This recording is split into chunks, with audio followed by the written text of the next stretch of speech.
You're wearing a Mac. I actually thought it was gonna rain.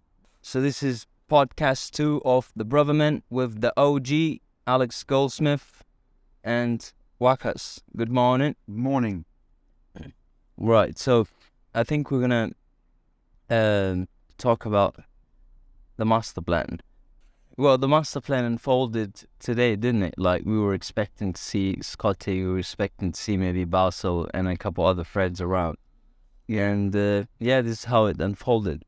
And I feel like that's just how life is, Each day is unpredictable. Yeah, there's a starting point with things such as podcasts. Yeah, everybody has a different view, because obviously they vary. The structure, the theme of podcasts, just like a talk show, just like anything, it can vary, and people have their own take and their own interest in what they think is a good way of doing something, or is of interest to them or not, as the case may be.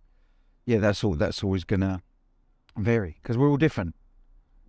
Everything's subjective, isn't it? Just like people's taste in whatever, music, films, sports, whatever, it's all subjective. Yeah, this is what I was telling a friend of mine about this whole podcast thing, who was saying maybe we should see it as we should have a plan for it, a game plan. It's how you're going to make money out of this and this and that. And I was telling him, I said, if I'm ever going to do a podcast, it's natural. First, you're just having a chat, and this is a way for us to have a conversation and socialize, if anything, even if we weren't going to post this whole thing, we're just having a chat. And then if I was going to do it, I'm not thinking I'm immediately making money from it. I'm doing it more because I want to be doing it. If I improve it and it becomes something of value to other people and they want to watch it, well, good. But I'm not going to try so hard and make it my own business. My experience has told me anyway that so many successful ventures at the entry point, at the starting point, people go into it because they have a passion to do it. They enjoy doing it, and they have a passion. They're happy to do it, and they're not thinking about financial gain or monetizing it. If that is something that happens at some point, then great, all well and good. It's actually, I think, more likely to happen when you go off, when you start off. Yeah, for sure. Without focusing on that. But if you go into any venture, any sort of sideline fun sort of venture activity, just thinking out, how am I going to monetize this? How am I going to make money? Chances are it's not going to work anyway. Chances are it won't be successful because that becomes the overriding thought process. You lose the passion. Yeah. The most successful podcasts, if we're going to use that as this obvious example, the most successful podcasts, or certainly the ones that I listen to or aware of, the individuals that have started those podcasts, hosting those podcasts, they've got a story elsewhere. They've got expertise elsewhere. They've got a life experience or an achievement, a notable achievement elsewhere. And of course, that immediately makes them a person of renown, of interest. And then they are able to deviate in terms of the topics, the guests they may have on. They can go off on tangents because at the core, they are someone who's got a certain valuable experience or expertise in a certain field. That's what it seems like to me anyway. Let's say, for example, Mike Tyson. I listen to his podcasts because he's interesting as a human being. Yeah, Mike Tyson is actually a great example because first and foremost, he's legendary in the world of boxing. What he did, what he achieved, youngest ever world heavyweight champion at 20 years old, blah, blah, blah. He will always be a boxing legend for some other not so positive reasons as well, but he will. But he's also I find him a very interesting case study in terms of human nature. Like where he came from, what he achieved in boxing, then the trials and the tribulations and the challenges that he has gone through in his life on a personal level, inside and outside the ring. and he's come now as a reasonably mature man now. He's a fine specimen of an individual. As a result, I think, of all those experiences. Yeah. I was almost like addicted to his podcasts when they first came out.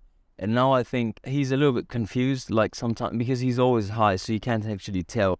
He may always be high, but I think, honestly, think he's high on life now. That's just my belief. I mean, I'm a big fan of. I've always been a big fan of him. When he came on the boxing scene, decades ago, and right up to this day. So maybe I have a more favourable view. But I actually think that.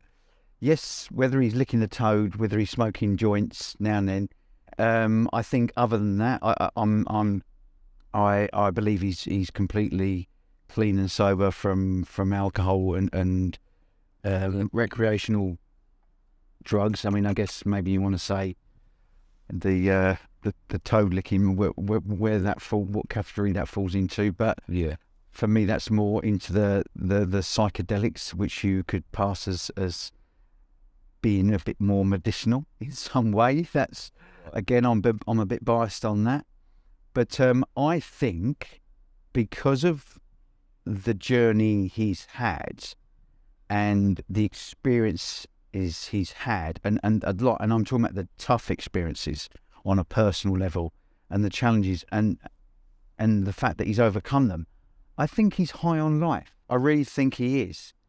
I think he's now in a position where, in some respects, he may think it's amazing that I'm here, I'm alive, and I've got my sanity. Right. And because so many individuals would have gone through his life story, and they wouldn't retain their sanity. And I think he has. I honestly think he has. I think he's an inspiration now, and I think he's high on life. I really like him, which is why I was listening to a lot of his podcasts. And if I'm listening to any podcasts from start to end, it's Mike Tyson's. But there are things, I mean, I don't know, maybe from my perspective, I would see them. But for example, when he talks about, I don't know, spirituality or religion in general, like I would be a little bit more sensitive for sure, because, I follow religion and he claims to be a Muslim as well. And I would say he is, like, deep down, if it's just completely sober, as you would say, that's interesting. Contradictory. Yeah, and you may well be right. And to be honest, even though I'm the big boxing fan, I think you've watched more of hot boxing, whether a lot more than I have, because there's a couple of, as you know, there's 2 or 3 podcasters that I'm extremely keen on that I listen to all the time, and I can actually only fit in so much. But before we get on to that, you've just nudged me to ask your view here in terms of the Islam and the religion of Islam, because as a Western non-Muslim, I do find it interesting, like when it doesn't just have to be the religion of Islam, it can be other religions, when people convert. Right. So I'm interested to know what somebody such as yourself, who's born into the world of Islam, who's raised by Muslim parents in an Islamic region of the world, how do you assess or differentiate, or whatever you want to discuss, when somebody from the States, or maybe from the UK, from a so-called non-Muslim country, who's not been born into that, not been raised as that, then converts to that? And I'm sure they're doing it for very positive reasons. Sure. But what's your assessment of all that? Like how I see them, or why they do it? Everything. Right. Why they do it, how you see it. Do you think there is a difference between somebody who at a mature age converts to Islam rather than somebody who's been born and raised into that? What is your take on all of that? Yeah, I think people who do convert or change, I think when this happens, because people are normally lacking something, and they keep looking for it. They lack maybe peace of mind. Maybe they're going through depression. And I think this is what happens to a lot of people when they go through, like, let's say, a hard time in their life. They look for a meaning, right? A purpose in their life. And So, okay, so in relation to the question I posed, yeah, are you saying then that maybe inner turmoil, conflicts within oneself that has steered them towards a religion to get the serenity, correct, yeah. to get the serenity they require? Yeah, some of them because they're on a journey and they're experiencing different things. And for sure, from someone, for someone from the Western world, they don't immediately look into Islam. No. I mean, so I'm saying you can have, like the born again Christians. You can have. It doesn't just have to be Islam. Yeah, and But I'm asking you more about Islam because you are correct Muslim. yes. So it must occur to you because I said there is for me, but I'm not qualified because I'm not. Yeah. I'm not qualified. Yeah, but I've got. I'm not overly. Yeah. I'm not Yeah. religious myself, but Yeah. so I'm not qualified. So that's why I'm interested. If somebody such as yourself is if you're born into a certain household and family, your father is Muslim, your mother is Muslim, you are presumably encouraged to understand, read the Quran, no doubt, with your father from a young age. Yes. Yes. Yeah. Now there's programming going on. Neurological is the word. Programming going on from an early age. Yeah. So your understanding is there from an early age. So presumably there's certain, let's call it, principles Right. from your religion. I'm guessing that's the idea, that those principles are available to you to embrace, to implement from an early age. Correct. But so for me, there's a difference between that and suddenly somebody is a mature man, Right. or female, of course, and then they've suddenly convert to a religion that was actually initially quite alien from their own, upbringing, their own existence, because they weren't in that world. Yes, I think no one would explain it better than the person who's gone through that journey, of course. But I think all of us go. I know, but I'm not sitting opposite one of them. Correct. Yeah. You see, if I was sitting opposite Mike Tyson now, I could ask him. I'd be fascinated to ask Andrew Tate, relatively towards the end of 22, he converted to Islam. Yes. And that for me was a bit random and out of the blue. So let's talk about that. Why do you think he did? I've not been through a conversion, but I think I've been through a transition, right, in my life. And I think what did it for me, it's something that I can't really put into words, but it's an awareness, that comes from somewhere. This is precipitated by an event or an occurrence, something that's happened in their life. An awakening of some sort. Yeah, when you say awakened, do you mean a spiritual awakening? Yeah, a spiritual awakening of life. There is something bigger than this life, than me, the country, the government, the planet. There's something bigger than this. There's this awareness. So as soon as I had that awareness, I was suddenly in gratitude. I wanted to thank. I don't believe, and I may be wrong, I don't believe Andrew Tate had a spiritual awakening in October or something last year.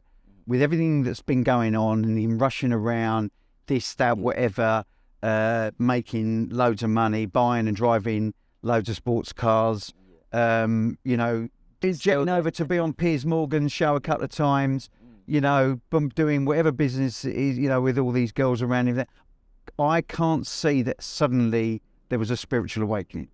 So why do you think he converted to Islam? He said it many times himself. So he was talking about Islam before he converted to Islam. And he said this is the last religion on the earth for sure. If it was like stocks, I would definitely invest in Islam. And he said it, and he also said this is the last respected religion, and because they've got principles and they follow them. If I find some laborer on the street who's a Muslim, and I ask him to say something that's against Islam, and I give you $1 million, he wouldn't do it, because he holds them, very dear to him, and he knows the value of his beliefs. And that's why he was very much attracted to Islam. He was talking about Christianity before that. And he said, I find a lot of good things in Islam, but also in Orthodox Christianity. But then I don't know personally what pushed him to Islam in the end. What I was about to say is whether it was a spiritual awakening or merely his recognition of the positive principles that one gets from Islam. So let's just say then, he's an intelligent man. So let's just say, whether it's through meeting people, what he read, or a combination of the two, he suddenly recognised that actually the principles of Islam, this is the most positive. These principles and the message supersede those of other religions. Therefore, I'm going to convert to Islam. Would that be fair? Because there's a reason behind it. I think so. Yeah, it was more maybe analytical like that. Like he was analyzing, say, differentiating between other religions and Islam. So it wasn't necessarily something super spiritual, but I don't know. What I think we've just shown to each other anyway, regardless of what's on being filmed or not, that we don't need to do that. So I'd almost say, if you want to go with this to start with, don't at the start set up a topic. Yes. If you want to go this way. Yeah. Because it's almost pointless. Yeah. Don't set up and say, well, we're going to talk about I don't know whether that you're going to say that's part of a master plan, but let's not, if you think it's a better way of doing it, let's not say this is what we're going to talk about. Because it's actually probably better and it's more impressive when we can just go off on some tangent and just find that we found a subject. Why I'm pissed off is we found... I was pissed off. No, I'm joking. No, I'm not pissed off. Anyway. No, I'm joking. What is frustrating is we found a tricky subject and we dissected it really well. Because, we always said, avoid religion. But no, I don't think we did. I think what I liked, because you gave me the opportunity, and that's about asking about people converting. I think that's a very fair subject to discuss. Yeah? Yes. We're talking about religion. We're not being derogatory. We're not being controversial. We're not judging. We're not nothing. It's an interest. Debating, yeah. We're debating each other's perspective. You're Muslim. I'm not, and I wasn't judging it. Yes. In fact, I was agreeing. I was being positive about it. Correct. Yes? Correct. I was being positive. I was going about the positive principles. I said that many, many times. But I think it was an interesting... I think Roman would watch that and say, honestly, he'd say, you guys discussed that really well. Right. Because there was no controversy, no disagreeing, we're not disagreeing. It was positive. Correct. But clearly I'm not Muslim, clearly you are. But we dissected that really well. And it's a shame that you've not got... if you've not recorded that. I asked you some challenging questions. You answered it really well. Yeah. Just about the thing in relationship with God, this, however. And my only controversy was about, I think that was a really good subject. Yeah. But I think we can touch on this maybe in a different... The camera's not working. I know, look. I mean, I'm a professional. Right. Are you a professional? Check this out, right?